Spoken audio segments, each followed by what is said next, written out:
Powered by Riverside FM. I think we have to be a little bit careful with the 2025 season and how we evaluate it. I think it's going to be one of those trap seasons. Like, I can see this thing forming in the media already. And I really don't care too much about the media, only if the media starts to infest into our inner circle. Skull Nation, Vikings Nation, Purple Nation, the Purple Gang. See, we've got to be careful. Because the number that just keeps getting thrown out and thrown out and thrown out is the Vikings 14-3 regular season record last year. And I feel like if the Minnesota Vikings don't improve on that record, if J.J. McCarthy doesn't improve on that record, everybody's going to start to pull the card up. See, you shouldn't have got rid of Sam Darnold. See, Minnesota Vikings aren't going to be as good. And although the 14-3 record was a good season, it was an enjoyable season, it was a fun season, the truth of the matter is we came up short. Sam Darnold and the crew came up short. So how do we improve on a 14-3 record? Before I get to that, before we start to dive into that, you know, we got this wall, the Wall of Fame. I just want to add two more UP Nation people to the wall. Number one, my guy Skull Mafia out there. Great content. Always contributes to the show. Love your comments. Skull Mafia is going up on the wall. And then my guy, Julian Barbier, is going up on the wall as well. So those are going to be our two new additions on the Wall of Fame. Thanks for the content. Now, back to the Vikings. How do you improve, man, on a 14-3 record? How do you do that? Odds are they probably won't. I mean, if you look at the 2025 schedule, the strength of schedule, I would say, is more daunting for the Vikings this year than it was last year. Now, I like the first 5 games, but I do think the first 5 games changes a little bit with the signing of Aaron Rodgers, going to the Pittsburgh Steelers. I think that's going to make the Pittsburgh Steelers a little bit tougher. I don't think anybody can argue that. I was on the side of when Aaron Rodgers was kind of flirting with the Vikings, that Aaron Rodgers was not this washed-up quarterback that everybody was trying to paint Aaron Rodgers to be. I don't think Aaron Rodgers is washed up at all. So now him on the Pittsburgh Steelers, along with the additions that the Pittsburgh Steelers have been making, Jalen Ramsey and the boys. I just think, and then you got Mike Tomlin. I just think the Pittsburgh Steelers are going to be a tougher matchup than before. So now you start looking at that first 5, although I think the Minnesota Vikings at least will go 14-1. They've got a good chance at going 5-0 with that first 5 games. But after that, man, it's the gauntlet. It's the gauntlet. Where can the Minnesota Vikings actually improve other than the record? Because that's what everybody is going to fall on. See, I'll take less of a record if the Minnesota Vikings can win a playoff game and or go on a deep playoff run. Would you? UP Nation? Skull Nation? Purple Gang? I think everybody on board, everybody within the Minnesota Vikings inner circle, everybody that supports the Vikings, I think would take more losses in the regular season, take less of a record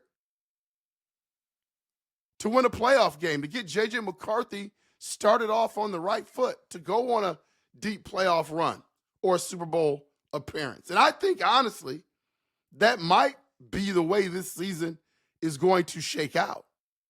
I think record-wise, if people fall on that side of the fence, we may not look as good record-wise, but I think the team's going to be better. Like, you can't argue that we haven't improved really in every unit. You want to talk about secondary? Okay, man, the verdict is out on the secondary. But I do think we have improved as a team overall.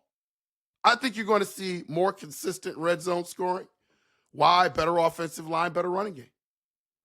How many times did we come away?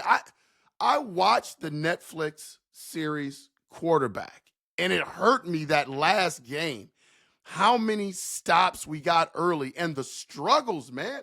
The struggles that the Detroit Lions went through early on in that game.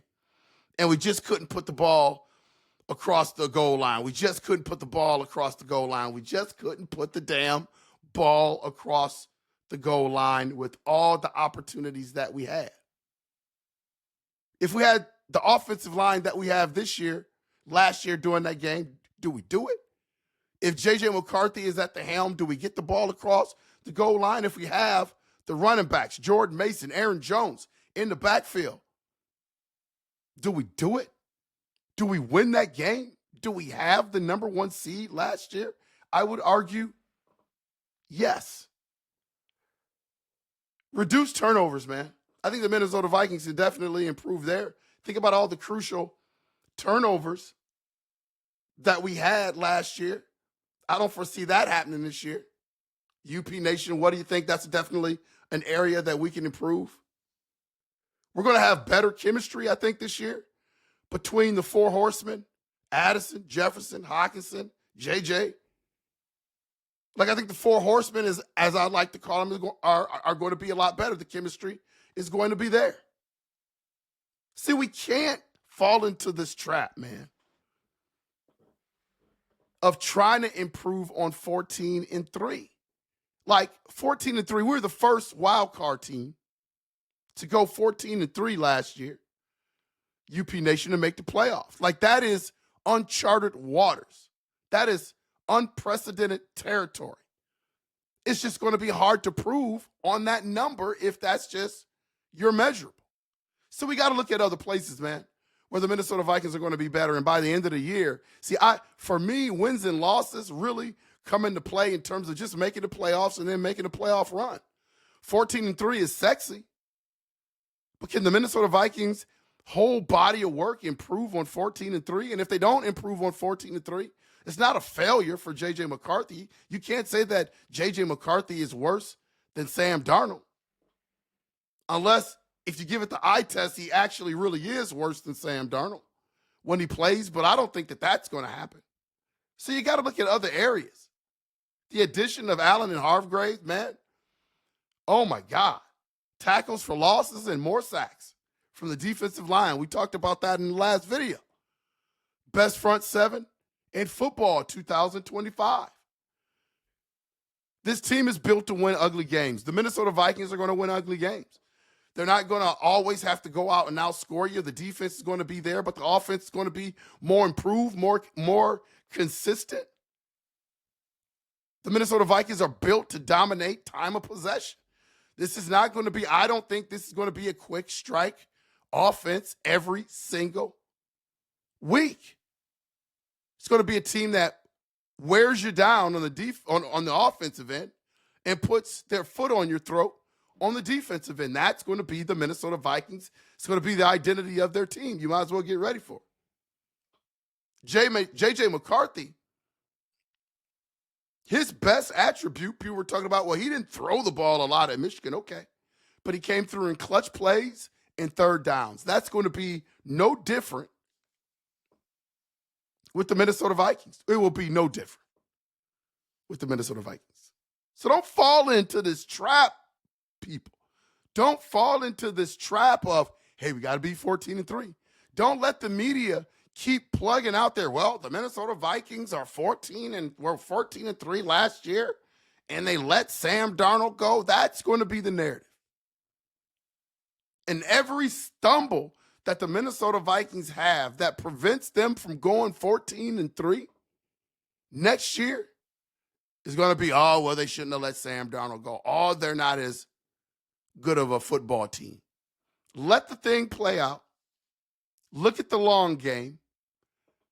Let's see instead of judging them in the first half of the season, UP Nation, let's look at where the Vikings end up at the end of next season with this roster and J.J. McCarthy at the helm of quarterbacks. See, I think all of us Minnesota Vikings content creators, Skull Nation, Purple Gang, that's out there, the UPers that are out there, then I think we're going to be pleased with the product that we get.